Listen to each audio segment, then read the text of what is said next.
Hello there, good sir Matthew. What are we reviewing today? Today we will be reviewing Guardians of the Galaxy Comic Avengers, issue 3. This is the Comic Nation 108. And this comic is the worst comic we have ever conceived. I'm Joseph. And I'm Matt. And today we are going particularly British because we're in London. So what happened last time? Last time we had a giant fight scene and no character interaction or involvement with the plot. Or okay. Well, sounds like a lot of fun. This is Guardians of the Galaxy Cosmic Avengers, issue 3. So we open up where we left off, in London. And, wait, how did their spaceship get down to the ground before they started attacking? Doesn't matter. Last time, they were attacking and they were way up, and the good guys are way up in space. Now the Guardians are down below them. I don't even care. So they're all super worried about it. I've seen this before. They did the same thing to the Kree outpost on Rigel 7. There's no Kree outpost on Rigel 7. Not anymore. Da-na-na. Oh, wait, I don't care. No one really cares. So, wait. What happened to Iron Man? How did he fall to the ground? He was on a bed, right? Rocket, we gotta go. Hold on. No. No. Groot ain't nothing but a sliver of wood. Well, wake him up. We need him. He has to grow back. Wow, what a lovely conversation. Just two people yelling at each other. Yeah. There's nothing you can do? What am I, a Figalian farmer? I love unnecessarily hard to pronounce words. I don't know, are you? I'll tell you what I am. A genius of myself. You know what? I could comment about how little that makes sense, but... 'Cause now you're a man. A man. Sorry, couldn't resist. It was such a cool moment. All systems functional. Good morning, Tony. Dude, it's freaking the afternoon. So he wakes up and he's all like, oh man, everything sucks. And they're all like, oh man, everything sucks. And then, boom, jump out and fly to the ground. Wait, when did you get jet boots, Drax? It doesn't matter.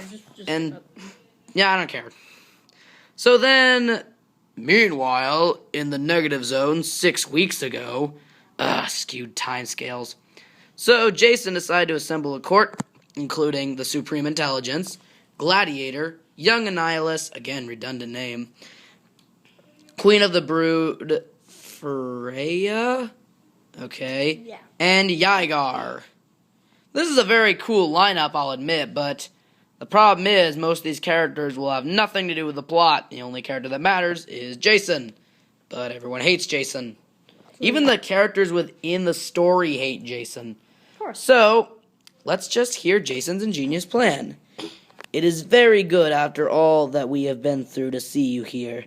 I hope that this is the first of a long line of such meetings where we can gather to discuss issues which affect all of us. And yes, we gather here today to discuss one planet whose very existence may be a threat to each of our well-being. If not today, certainly in the long term, one planet has turned itself into a cauldron of irresponsibility, a planet of madness. So here is Jason's plan, summarized as best I can. Jason is worried. He's worried that apparently Earth is just too good. Oh man, they have too many powerful characters. Oh yeah, I almost forgot the Superboy Prime voice for Jason.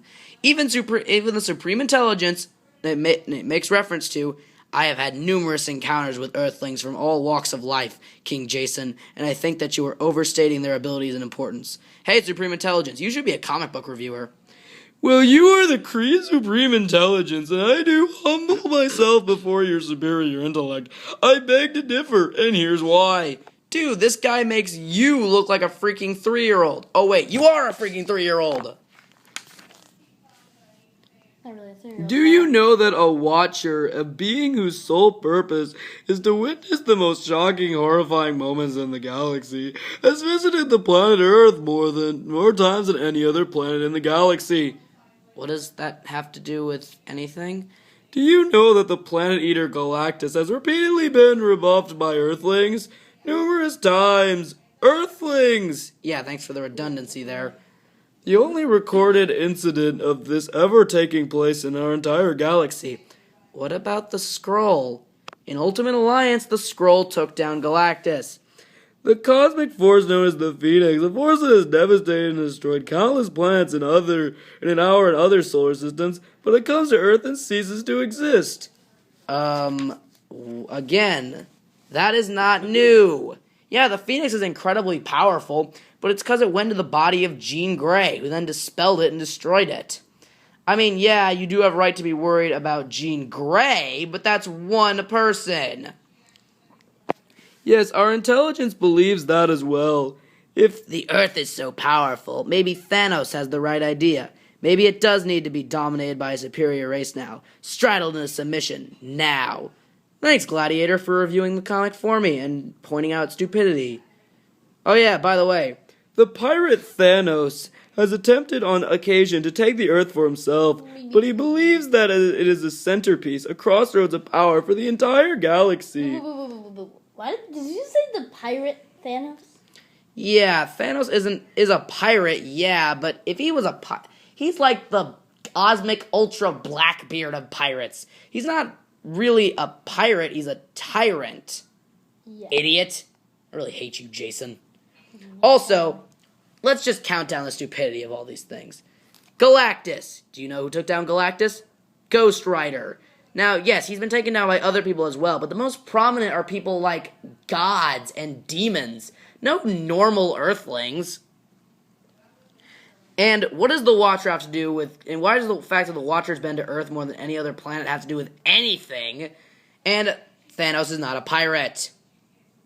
Ugh. Whatever. Here's some more stupid fight scenes. So, London is being ripped apart, and Drax goes inside one of the ships and takes out some Skrull ripoffs, and then stands above them awesomely with his axe of destruction. Remember this panel. I will reference it later. So then they raid the ships. Funny. Weren't they doing that last time? And there's the worst conversation ever taking place.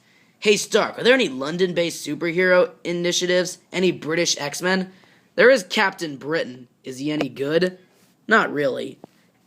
Captain Britain is the Marvel equivalent of Superman. Heightened senses, lasers, flying, super strength, nearly invincible. Ugh, hate you, Iron Man. Yeah, me too. You know what? I'm not even sure this is Iron Man. I'm going to call him Crazy Guy. So then Rocket Raccoon says, meh, who needs them? We've got this. Who needs them? You clearly don't got this. In fact, in later panels, Drax gets taken down, Iron Man gets taken down, a bunch of other heroes get taken down. Don't be cocky. You always say that. I don't even know what that means. And then some more stupid happens. So it shows Groot. Now, if Groot was growing slowly over the course of this battle, this would make sense. But no, they cut to him multiple times only to remind us that Groot is there. For no other reason. He doesn't grow anymore. He moves slightly, but he doesn't grow. No, actually, he doesn't even move. He's in the same place throughout every panel. It just keeps reminding us that Groot is there. So, then, let's go back really fast. So, Rocket Raccoon, his infinite wisdom, decides to say, blam, murdered you. Who's next? Okay, Rocket Raccoon, you're not Deadpool. So then Gamora randomly has a bunch of blue blood on her face that wasn't there before. And they keep attacking from outside, and Star-Lord's in the most awkward pose possible. He's just bent over while he fires his gun in a weird way. Yeah. Blam, murdered you. Blam, murdered you. Again, not Deadpool, Rocket Raccoon. And then Drax went from awesome pose standing above the aliens above the rubble with a hole behind him to buried in the rubble with the aliens that he took out standing above him. And then he decides to become Superman and throw the rock at them.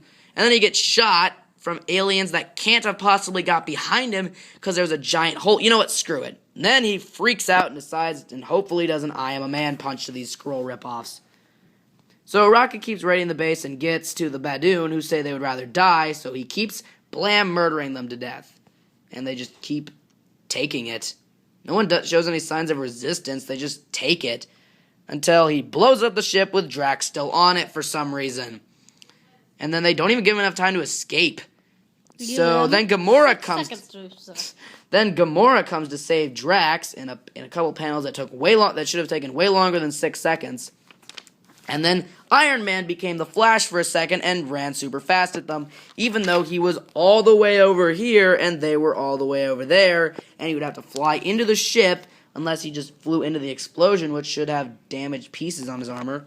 So then Freya decides, you know what, Jason, your plan is stupid. No one's touching Earth. And so Jason just kind of says, okay, so Earth's off limit in the evilest way possible. Really? Do we understand each other, or is a translator needed? Well, then that's all you had to say. I know your kind, King, all too well. Well, you heard the woman. Earth is off limits. In fact, let's make that the new rule, shall we? He's so transparently evil. How does no one notice this guy is evil? Oh, he's a douche. So then they get Drax down, who acts weird and is constantly like he's fine. Keeps saying he's fine, like he's a teenager. And then, bam! Random people. Is that the Iron Legion? No, it's actually the Spartax. Although you could tell me that they were superior Novas, and I wouldn't be able to tell the difference. So then they get arrested, I guess. It just kind of ends with, we know, we have our orders, direct from the king. The Guardians of the Galaxy are now prisoners of war. Well, it's not really a war, it's one battle in London. I think this comic indubitably sucks. This comic does, in fact, indubitably suck. It is honestly one of the worst. Yes, the first was padding and info we already knew, and the second was a giant fight scene, but this one had the idiotic plan of Jason, who just sucked. Let's put it blatantly, alright? His plan sucked. Like, he's like, oh, Galactus has been defeated numerous times. One of those was from Ghost Rider, who is a demonic hellspawn that was given his powers by Mephisto, who is able to pretty much change reality on a whim. And Thanos isn't a pirate. Why did he mention the Watcher's been to Earth a bunch of times? And Freya is the only smart person in this entire comic. Iron Man's a douchebag to Captain Britain, and Freya's all like, hey, don't touch Earth. Okay, we definitely won't touch Earth, guys, am I right? This comic, issue 3, sucks. So far, none of these comics have been any good. Well, I'm Joseph. And I'm Matt. And we randomly decided to say our names at the end. I'm good. This comic sucks.